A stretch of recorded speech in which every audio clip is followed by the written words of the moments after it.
শুনেছি মোহর দেওয়া ব্যতীত মেয়েকে স্পর্শ করা হারাম। তাহলে যদি মেয়ের বাবা বা মেয়ের পরিবারের লোক এই পরিমাণ মোহর ধার্য করে যে ছেলের পক্ষে দেওয়া সম্ভব নয়, তাহলে এই অবস্থা ছেলের করণীয় কি?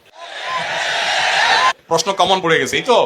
আচ্ছা শুনেন, যারা ঠিক ঠিক করছে এই সব হয় আবিয়াত্তে পুরুষ, আর না হলে বিয়ে করে বেচারা ফাইসা গেছে।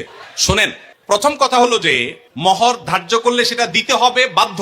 আল্লাহ বলেছেন ওয়াতুন নিসা সাদুকাতিহিন্না নিহলা, তোমরা তোমাদের স্ত্রীদের মোহর পরিশোধ করে দাও, এটা তাদের প্রাপ্য অধিকার, এটা দিয়ে দিতে হবে, এটা ক্লিয়ার। তবে সে দেওয়াটা আপনি নগদও দিতে পারেন, পরেও দিতে পারেন। মোহর দেওয়া ছাড়া স্ত্রীকে স্পর্শ করা হারাম, এই কথা ভুল। প্রশ্নে যিনি লিখেছেন এটা সঠিক কোনো কথা না। এখন কথা হলো বাপ মা বেশি ধরে ফেলছে, কি করবেন? বুদ্ধি খুব সোজা, শিখাই দিব।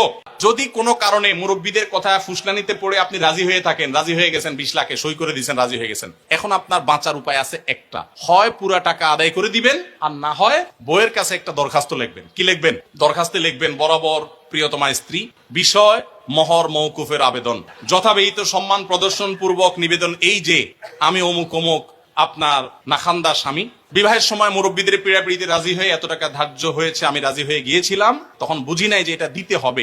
এখন যেহেতু জানলাম এটা দিতে হবে, আর এত টাকা দেওয়ার ক্ষমতা আমার নাই, আমি গরিব মানুষ, অতএব অনুগ্রহ করে আপনি সেখান থেকে কিছু কমাইয়া দিয়া বাধিত করিবেন।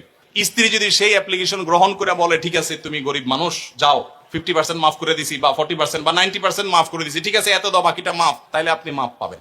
আর যদি স্ত্রী মাফ না করে, তাহলে বলবেন ঠিক আছে আমি আপনার থালা বাসন কোসন ইত্যাদি ধুয়ে দিব, এটার বাবদ আপনি কিছু মাফ করে দেন। মানে খোলাসা কথা হলো যেভাবেই হোক স্ত্রীর কাছ থেকে আপনাকে মাফ আদায় করতে হবে। চেষ্টা করবো তো আমরা সবাই।